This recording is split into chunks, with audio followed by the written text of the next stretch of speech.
Mike, check 1 2 1 2. It's the Y2K collector, and we need to talk about Black Friday, right?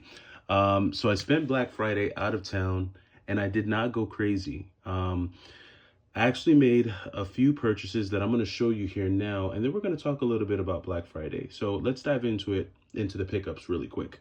So the first was this Bluey video game. This is something that I picked up for my daughter. She loves Bluey to death. And so this was great because she was able to play it while we were on vacation. And it was it's a really funny game. It's a fun game. It's very basic, obviously. This is a kid's game, but she really enjoys this one. This was a GameStop pickup. They had a copy of Hellboy. And it's funny, I felt like I'd seen this game before, but this is kind of like an action adventure game. This is a Konami game, actually. So it's pretty well done, but it's got horrible reviews. So I need to play it to see why the reviews are so bad. But it was $6, so I went ahead and grabbed it. I picked this up the day before the buy two get one, but it's okay because I probably would not bundle this with any games during a buy two get one because it's only $6. So getting this for free while I'm buying games at $30 and $40 really doesn't do anything for me, but it was what it was. Then they also had this copy of X-Blades. This was like an $11 pickup. I'm glad that I found this because I almost paid like 20 or 25 bucks for this game. Like not paying for it, but I almost traded for that value for this game. And I knew I'd eventually run into it. Of course, I had to be out of town to run into it. So picked this one up. It was complete as well. Hellboy was also complete. Really good condition on the manual. And this was a good pickup. You know, I like my hack and slash adventure games, and that's exactly what this is. So added this one to the PS3 collection. Then we have the Puppeteer. This is one that I've had my eye on for years. I've been wanting to get this game for the PlayStation 3. Finally got a copy added into the collection. This one I picked up for around 38 bucks. This was one that I picked up on a Black Friday deal. I was at a store where they were having 30% off. I'll share more about that in an upcoming video. But this was a pretty decent pickup. So not mad at that one at all. Here are some Black Friday pickups. This is part of a buy to get one. So finally found a complete copy of Blue Dragon. I had almost picked this up over the summer, but I'd hoped that I would find it during a buy two get one deal, and I did. So added this one to the collection. This was a GameStop pickup. Complete, has the manual and all of the discs. So was glad to find this one. DuckTales Remastered on the Wii U. Was glad to find this one as well. I think I'd actually sold this one out of my collection, but the copy that I had was not nearly as clean as this. And I just gotta say, it seems like GameStops outside of like the tri-state area take way better care of their games because all of these games were in like really good condition. But added DuckTales Remastered to the collection for the Wii U. So this was a good pickup as well. And then this was an addition. So I added this one back to the collection, Lost in Shadow. This game is, if you like games like Eco and like Shadow of the Colossus, you're going to like this game. It definitely gives like Eco vibes for sure. And I had this one in my collection a while ago, but I sold this, I think a couple years back when I sold off a bunch of games out of my collection. So I was glad to find this, and I was glad to find it in pretty good condition as well. So Lost in Shadow, added this one back to the collection. And then the last of them all, Paper Mario Thousand Year Door. So I know that this came out on the Switch, which is fine. And I know I could have got it there, but I wanted to get it on the GameCube. I've never actually played Paper Mario Thousand Year Door. And I think there's just something a little bit more nostalgic about playing it on the GameCube. I did find a complete in-box copy, and the manual was like in really good condition. So went ahead and snagged that as well. I think I need to clean this case up just a little bit, but still for the most part, really good pickup. Actually, while I was out of town, I ran into a GameStop retro where they had a ton of retro controllers. I'm always picking up controllers where I can. just because controllers can be finicky at times. So they had a GameCube controller, which I went ahead and picked up for like 22 bucks or 23 bucks. So I was glad that find this one. It works, is in really good condition. And whenever they're not like super dirty, I always go ahead and grab them. So I think this was part of like a refurb from their warehouse. So pick that up. And then they had this SNES Junior. I think this is the Nintendo Junior controller. I'm pretty sure. And so added this one as well. This one is also in good condition. 10 bucks. You know, no, actually, I think this was less. This was like 8 or 9 bucks. So not bad on these two, but not a huge, you know, massive, you know, lot of games that I went ahead and picked up over this Black Friday weekend. It was really more about friends, family, just spending the time with loved ones, which was, you know, great for me. Now, the thing about Black Friday is that, you know, Black Friday can be a little bit tricky, unless there's like a game that you really want, or there's something that, you know, you've had your eye on and you know you can get it for 20-30% off. I don't really feel like this year's Black Friday was like too crazy. I didn't really see anything out there that like really grabbed me.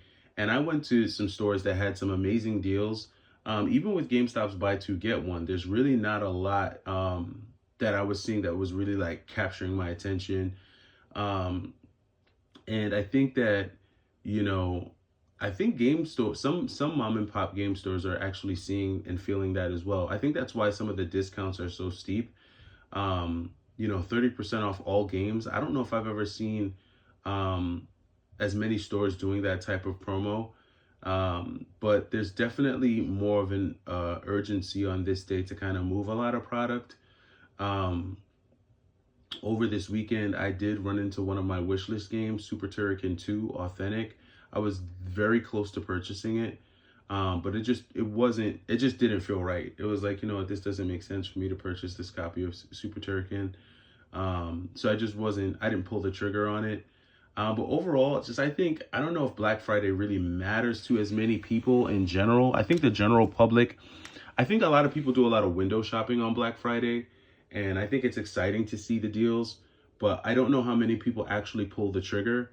I did see some collectors like at different stores, like really stacking up some games, but you could tell that they were really cherry picking the stuff that they've probably had their eye on for quite some time, or just looking for pieces for their collection. But I feel like when it comes to like retro game stores, the Black Friday thing is really built and meant for collectors who really are just looking to take advantage. And there's nothing wrong with that. There's really nothing wrong with that. Also, what I notice, and I don't notice this at mom and pop shops as much as I do like at a GameStop, but I definitely noticed with some stores where prices were hiked right before the Black Friday deal, which, you know, kind of brings some of the savings to a net neutral, like a net, you know, break even. It's not, you don't, like, the savings aren't as massive as you would think. So I guess it's just, you know, when it comes to Black Friday, if you, like I said, if you have a game that you're really looking for, if there's something that you've really had your eye on, that might make it worthwhile for you to go out to maybe your local, you know, retro game store and see if you can find it. But for me, in my particular case, a lot of the games that I'm looking for, I know most game stores will not have them, because I don't really care about like Earthbound and like, you know, Little Samson and stuff like that. Some of the games that I was looking for were like Otogi 2, you know, like certain Xbox games, certain Saturn games. But for the most part, a lot of the games that like I really want, I kind of already have. And that's just a very unique feeling for me to have, especially being a collector and someone who's gone hard on Black Fridays for the last few years. For me to like really feel like, there's nothing else that I really need is really a very interesting feeling. So, you know, let me know what you guys have found out there. Even on YouTube, I haven't seen too many videos with people, you know, going crazy with Black Friday pickups. I haven't seen like the massive Black Friday hauls that I'm used to seeing, and it could just be a sign of the times. It could be a you know, It could be just people wanting to buckle down as we go into 2025. What I will say is that if you're a retro game store and you're holding on to inventory, I would try to get rid of it now, because I don't really see there being as much of a casual market for a lot of these retro games. I think the casual market, I don't want to say that it's dead, but the casual market is for the most part gone. You know, and most of these retro game stores and in most places that are picking up retro video games, it's really just collectors and probably resellers who are just reselling to other resellers or other collectors. And it's bringing the kind of the gaming market back to a place of stability. And yeah, we might not see prices dropping like on price charting and stuff, but that's not because like the values of the games are going up or anything. It's because the people who have already spent a lot of money or who paid crazy prices for some of these games, they don't want to sell at a massive loss. So you have a lot of collectors and resellers who are more comfortable sitting on games that aren't really going up in value anymore. And I think that in a way is kind of what's holding up prices for certain games. But I think if more collectors and like resellers, if they had more people who are willing to buy the games at even 25-30% off, I think they'd be willing to sell. It's just that that market is not there anymore. And you know, when a lot of the general public, because I'm seeing this too, a lot of the general public is selling. Like a lot of casual game players, like folks that play video games, a lot of the casuals, they're selling that stuff. They're the ones selling all that stuff to GameStop. They're selling all that stuff to their mom and pop shops. So why would they sell all of their, you know, old retro stuff to then turn around and buy it back at exorbitant prices? They're not going to do that. And so that kind of just tells me that like the casual market is gone. It's really gone. It's just collectors and resellers that are left. And even when it comes to the collectors, a lot of the collectors have what they want.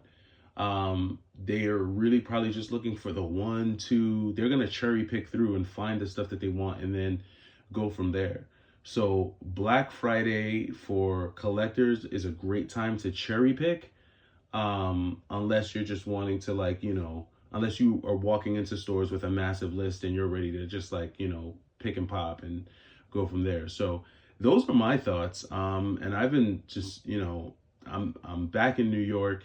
I'm back in the city, and we'll see what, you know, the Black Friday weekend looks like out here. But I know across the country, it's, you know, it's not what it used to be.